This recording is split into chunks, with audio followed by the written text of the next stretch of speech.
मुख्यमंत्री भगवंत मान ने आज बड़ी कार्रवाई करते हुए अपनी ही सरकार के कैबिनेट मंत्री हेल्थ मिनिस्टर विजय सिंगला को बर्खास्त किया। न सिर्फ बर्खास्त किया बल्कि उनके ऊपर मुकदमा भी कायम करवाया और उनकी गिरफ्तारी भी हुई। इस बात की जानकारी खुद मुख्यमंत्री भगवंत मान ने दी। कहा कि सिंगला के खिलाफ भ्रष्टाचार की शिकायत मिली थी, जिसे उन्होंने खुद भी स्वीकार किया और इसके बाद ये एक्शन लिया गया। मेरे ध्यान च एक केस आया जिहदे विच मेरी सरकार दा एक मंत्री हर टेंडर चों जां उस महकमे नाल संबंधित खरीदो फरोख्त दे विचों 1% कमीशन मंगदा सी। मैं इस केस नूं बहुत गंभीरता नाल लिया। इस केस दा सिर्फ मैनूं पता है, ना तां मीडिया नूं पता है, ना विरोधी पार्टियां नूं पता। जे मैं चाहुंदा तां इस केस नूं मैं दब सकदा सी, पर जे मैं इदां करदा तां अपनी ज़मीर नाल भी धोखा करदा ते लखां लोक जिन्हां ने मेरे ते विश्वास कीता है उन्हां दा मैं विश्वास तोड़दा। इसलिए मैं उस मंत्री के खिलाफ सख्त एक्शन ले रहे हैं, उन मंत्रिमंडल चों बर्खास्त कर रहे हैं ते तुरंत पुलिस नूं उहदे खिलाफ केस दर्ज करन दे निर्देश दे रहे हैं। उस मंत्री का नाम है डॉक्टर विजय सिंगला। इंडिया टुडे के संवाददाता मंजीत सहगल ने इस पर विस्तार से बताया अपनी रिपोर्ट में। उनके मुताबिक स्वास्थ्य और परिवार कल्याण विभाग इसके एक अधिकारी ने करीब 10 दिन पहले मुख्यमंत्री कार्यालय में विजय सिंगला के खिलाफ शिकायत की। आरोप लगाया कि सिंगला अधिकारियों से ठेके पर 1% का कमीशन मांग रहे हैं, रिश्वत मांग रहे हैं। इसे गंभीरता से लेते हुए मान ने प्रूफ के साथ जानकारी मांगी और अधिकारी को यकीन भी दिलाया कि किसी भी मंत्री से डरने की जरूरत नहीं, भ्रष्टाचार में लिप्त व्यक्ति को बख्शा नहीं जाएगा। फिर प्रूफ जुटे, जांच हुई, आरोप सही साबित हुए और उसके बाद सिंगला को रुखसत किया गया। पर बात यही नहीं रुकी। एंटी करप्शन ब्यूरो ने उनके खिलाफ मामला भी दर्ज किया और गिरफ्तार भी किया। पंजाब विधानसभा चुनाव में हम जानते हैं कि आम आदमी पार्टी की तरफ से भ्रष्टाचार एक बड़ा मुद्दा था, तो जाहिर सी बात है कि बर्खास्तगी की कार्रवाई के बाद सब तरफ से बयान आए।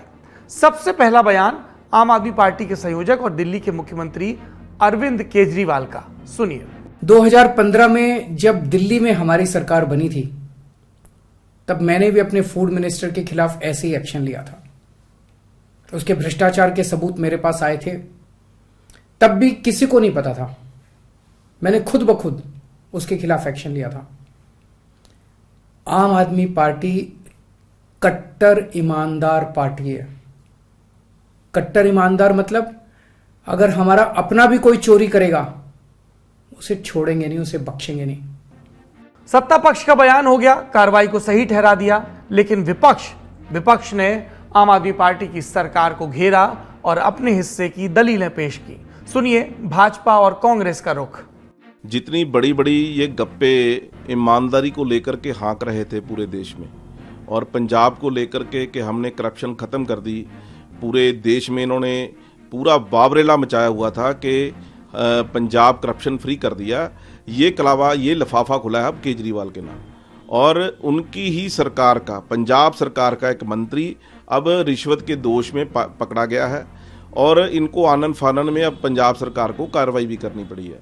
तो मैं समझता हूँ ये सरकार केवल पंजाब सरकार है नहीं, बल्कि पूरी, चाहे दिल्ली की सरकार हो चाहे पंजाब की सरकार हो, ये भ्रष्टाचार लिप्त सरकार है और केवल देश की जनता को और पंजाब की जनता को मूर्ख बनाने का काम कर रहे हैं। सीबीआई की रेड एक एमएलए पे पड़ गई, कल एक एमएलए को 3 साल की सजा हो गई, अब एक मंत्री जा रहा है 50 के करीब। आपके एमएलए छोटी पेटी करप्शन में लगे हुए हैं। आपको तो अभी बहुत बड़ा सफ़र तय करना है। मैं तो बोलूँगा जो हिम्मत दिखाई है भगवंत मान जी ने, सीएम साहब ने, जैसा उन्होंने खटखट कलां शहीद आज़म भगत सिंह की जाके शपथ ली थी, वो शपथ को यथार्थ करके दिखाई।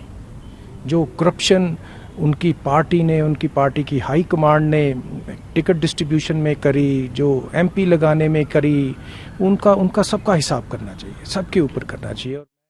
वैसे आम आदमी पार्टी से जुड़ी एक और खबर है, इसी के साथ नत्थी कर देते हैं। अभी जब चुनाव हुए, वही चुनाव जिसमें पंजाब में भगवंत मान की सरकार बनी, तो उत्तराखंड में भी आम आदमी पार्टी ने सीएम फेस डिक्लेयर किया था। ये व्यक्ति थे colonel Ajay Kotiyal, retired. Colonel Ajay Kotiyal ने पिछले दिनों आम आदमी पार्टी से इस्तीफा दिया था, फिर समर्थकों ने भी दिया और आज खबर यह है कि उन्होंने भारतीय जनता पार्टी ज्वाइन कर ली। बीजेपी के प्रदेश कार्यालय पर मुख्यमंत्री पुष्कर सिंह धामी की मौजूदगी में कर्नल अजय ने पार्टी की सदस्यता ली। वैसे कर्नल कोटियाल और उनका संघ से संबंध कोई नई बात नहीं है। हमने भी विधानसभा चुनाव के दौरान जब कर्नल कोटियाल से बात की थी तो उन्होंने खुलकर अपने रिश्ते स्वीकारे थे, बताया था कि मैंने संघ प्रमुख के साथ भोजन भी किया है। दरअसल देहरादून के सियासी गलियारों में ये खबर चल रही थी कि कर्नल कोटियाल को लोकसभा का टिकट प्रॉमिस किया गया था 2019 में। जब वो नहीं मिला तो उन्होंने अलग राह तलाशनी शुरू कर दी थी। आप ये पुरानी बाइट देखिए और समझिए सियासत कैसे रंग बदलती है।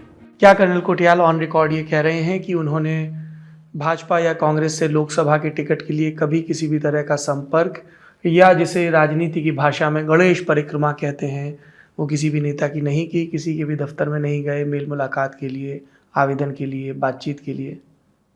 बीजेपी में हम गए हैं, भारतीय जनता पार्टी के किसी के पास नहीं गए।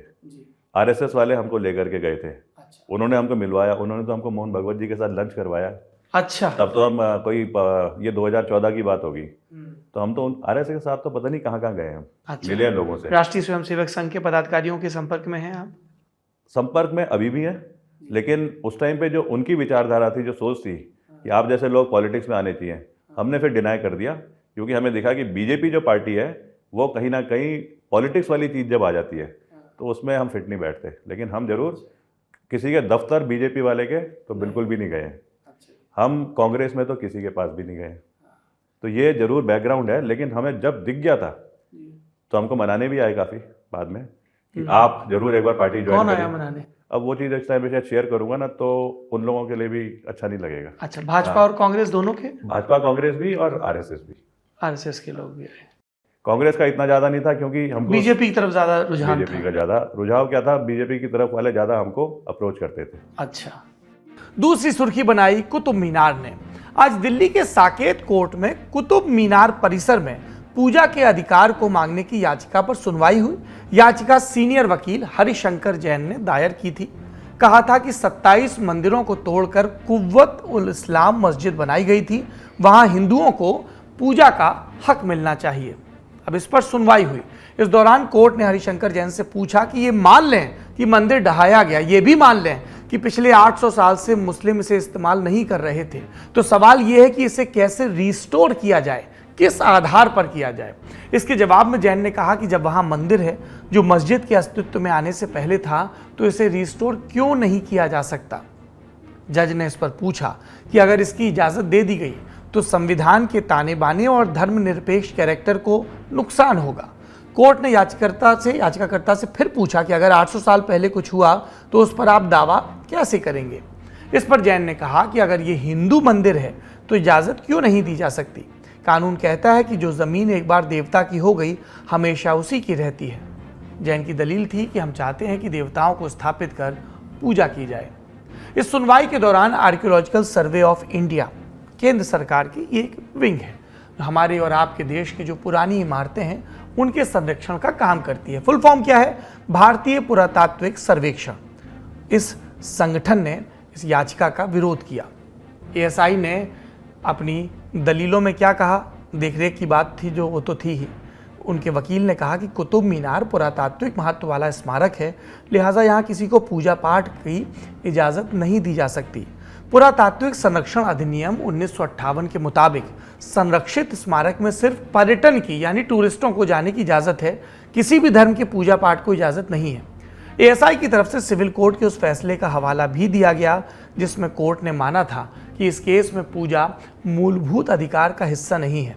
एएसआई ने कोर्ट में दाखिल अपने जवाब में यह भी कहा कि कुतुब मीनार की पहचान नहीं बदली जा सकती। दोनों पक्षों की दलीलें सुनने के बाद कोर्ट ने एएसआई और हरिशंकर जैन से 1 हफ्ते में लिखित जवाब देने को कहा। साकेत कोर्ट के एडीजे निखिल चोपड़ा वो इस केस की सुनवाई कर रहे हैं और कहा गया है कि 9 जून को ऑर्डर आएगा जिसमें तय होगा कि याचिका को मंजूरी देते हुए मस्जिद परिसर में मौजूद हिंदू और जैन देवी देवताओं की पूजा की इजाज़त दी जाए या इसे खारिज कर दिया जाए। आखिरी सुर्खी जापान से। प्रधानमंत्री नरेंद्र मोदी ने आज टोक्यो में क्वाड समिट में हिस्सा लिया। इस समिट में जापान, ऑस्ट्रेलिया, अमेरिका के मुखिया भी शामिल हुए। इसके बाद प्रधानमंत्री मोदी ने इन सभी के साथ द्विपक्षीय मसलों पर बातचीत भी की। क्वेट मीटिंग में रूस यूक्रेन का मुद्दा छाया रहा। अमेरिकी राष्ट्रपति जो बाइडेन ने सबसे पहले इस जंग का जिक्र किया और कहा कि पुतिन एक संस्कृति को खत्म करने की कोशिश कर रहे हैं। ये भी कि ये केवल यूरोपियन मुद्दा नहीं है, ग्लोबल इशू है। रूस ने यूक्रेन पर गेहूं निर्यात की पाबंदी लगा दी और इससे दुनिया भर में भूखमरी का संकट भी खड़ा हो गया। इसके बाद जापान के प्रधानमंत्री फूमियो किशिदा, उनका जिक्र आया, उनका बयान आया। उन्होंने यूक्रेन पर रूस के आक्रमण को संयुक्त राष्ट्र चार्टर के सिद्धांतों की चुनौती बताया। जापान के प्रधानमंत्री ने कहा कि क्वाड के नेताओं के लिए महत्वपूर्ण है कि वे एक स्वतंत्र और खुले इंडो पैसिफिक क्षेत्र को बनाने के लिए पूरी प्रतिबद्धता के साथ एकजुट हों। अब ये इंडो पैसिफिक का मतलब हिंद महासागर और प्रशांत महासागर का जो साझा एरिया है। जब आप हिंदुस्तान से पूर्व की तरफ देखेंगे और उस विस्तार को अमेरिका तक लेकर जाएंगे, तब ये एरिया बनता है।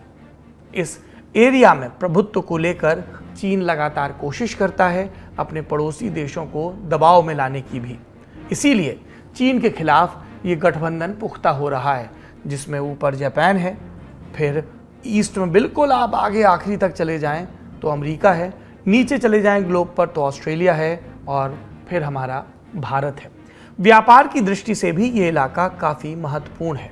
इसीलिए कई सामरिक के अलावा व्यापारिक गठबंधन भी हो रहे हैं।